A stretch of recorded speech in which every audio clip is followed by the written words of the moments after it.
Just very plainly, a yes or no answer. Does President Trump believe that the Russian government interfered in the 2016 elections?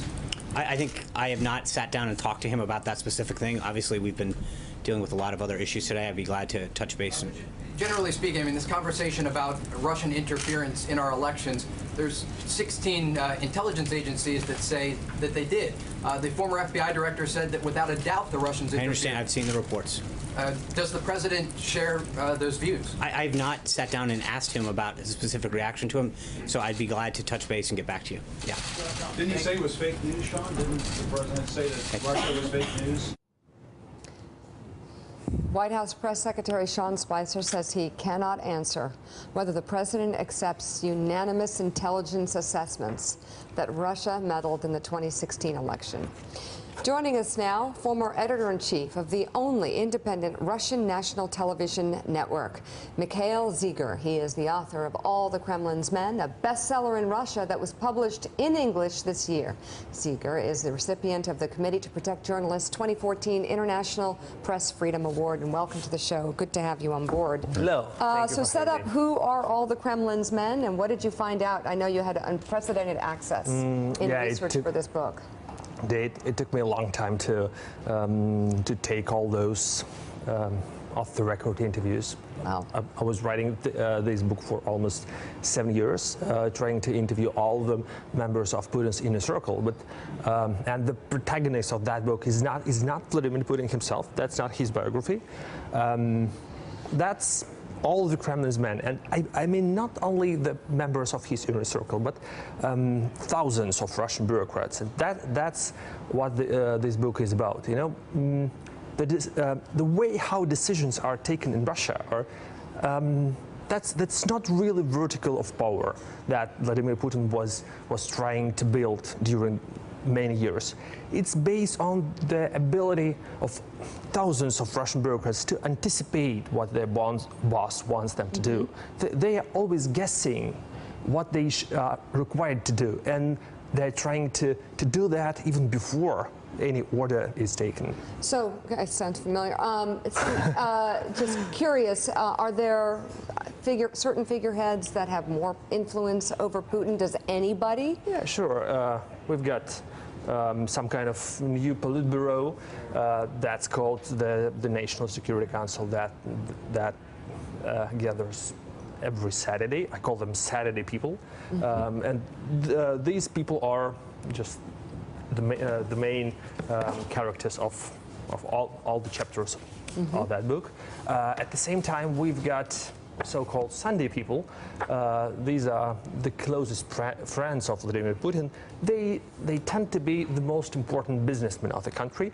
They cannot influence the political decisions because that's how Vladimir Putin sees the checks and balances system, the separation of powers, business aside and political affairs aside. So is Vladimir Putin the most powerful person in Russia or not?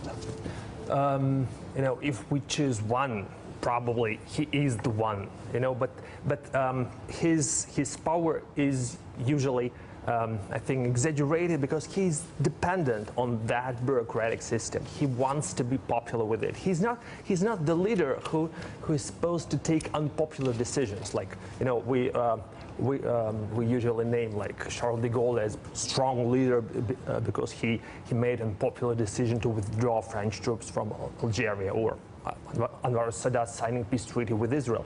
Putin is not the man to take unpopular decisions. He wants to be popular within that army of Russian bureaucrats. He knows that he's dependent on them. So that's not that black and white. And while we're on the topic, with tensions escalating, U.S. officials say a Russian fighter jet intercepted an American spy plane over the Baltic Sea and international airspace.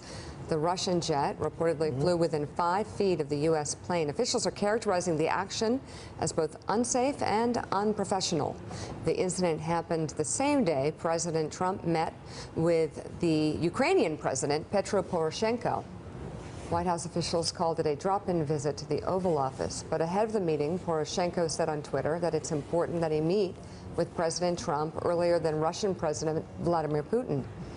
Putin and President Trump are expected to meet at the G20 summit in Germany next month. Willie. There are so many cross currents right now in the United States-Russian relationship. There's Ukraine, there's Syria, there are flashpoints all over the world. Vladimir is happy with that. Yes. That amount of attention Right. he's getting from American media, that's probably the best moment of his life. He has reached that status of the most powerful man in the world, as for Exaggerated documentary call him. And so he's very satisfied with that. So Putin himself has denied any meddling by the Russian government in the American presidential election of last November. But as you speak to all these thousands of people that you've interviewed over the years and more recently about the election, do they concede, do they wink, do they nod to you that yes, of course, the Russian government was behind interference in the American election? No, probably that's not when you say Russian government, probably that's not exactly correct.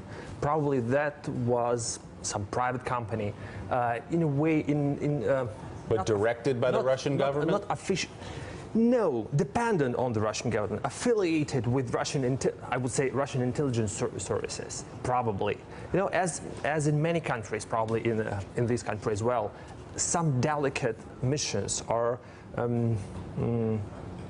supposed to be made not by government agencies themselves, but by the private companies affiliated with the government in a way. So probably that was much more private initiative.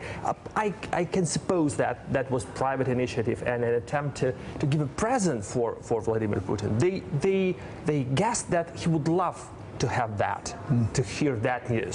So that could be an attempt to draw his attention. All right, Mikhail, Zygar, the book is All the Kremlin's Men. Thank you very much for being on the show. Thanks for checking out MSNBC on YouTube, and make sure you subscribe to stay up to date on the day's biggest stories. And you can click on any of the videos around us to watch more from Morning Joe and MSNBC. Thanks so much for watching.